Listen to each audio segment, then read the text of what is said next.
Eelmisel aastal pärjati Puka kogukonda tiitliga aasta uustulnukas. Tundub, et tulnukas on tulnud, et jääda ja tegudega vanadele olijaile eeskujugi näidata. See on oluline sellepärast, et kui ei oleks Puka kogukonda, siis poleks me inimestel just väga palju kohti, kus koos käia. Et meil on kultuurimaja ja meil on kõrvalasulad, kus saab käia, aga sellist vaba ja sisustuskohta veel väga palju pole. Et saame küllastada ainult siis, kui on üritused, aga meil ei ole alati ju sellised suured üritused, vaid ka väikesed õpitoad, mingid teemapäevad, et need on väga olulised, et ka siis oleks rahvast ja seal ei ole vanusepiirangut, mis on hästi tore, et ei ole alati kas õhtused üritused või hommikused, vaid alati me leiame kellelegi midagi teha. Aktiivsed eestvedajad, eripalgelised üritused, kõige sisutihedama tegevusega kogukond piirkonnas. Koos tegemised.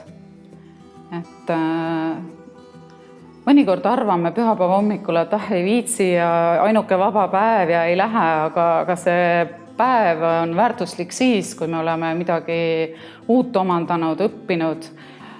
Need inimesed, kes meil köögis on osalenud ja meie üritustel käinud, me näeme, et meil silmad säravad.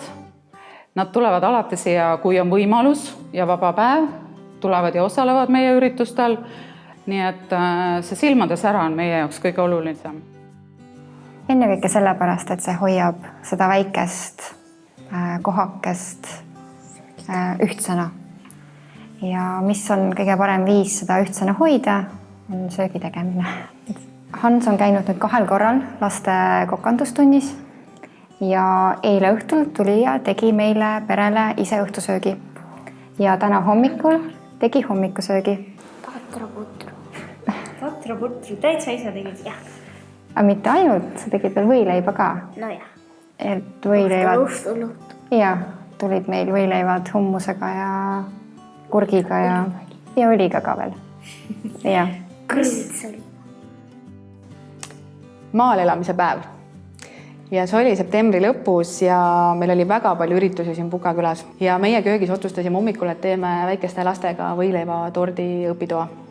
Ja juhtus see, et kõik lapsed olid hõivatud ka spordivõistlusel või laadal ja köögis oli 3 väikest last.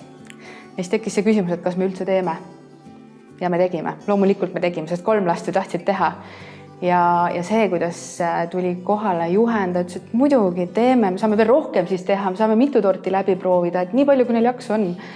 Ja siis väike 2-aastane ja 2 5-aastast valmistasid siin torte ja minu süda oli väga soe, sest ei ole tähtis, kui palju on rahvast, või tähtis on see, kes millest osa võtab. Puka kogukonna eestvedamisel on elu maal tegus, sest tihti jääb mulje, et siinkandis toimub rohkem kui linnas.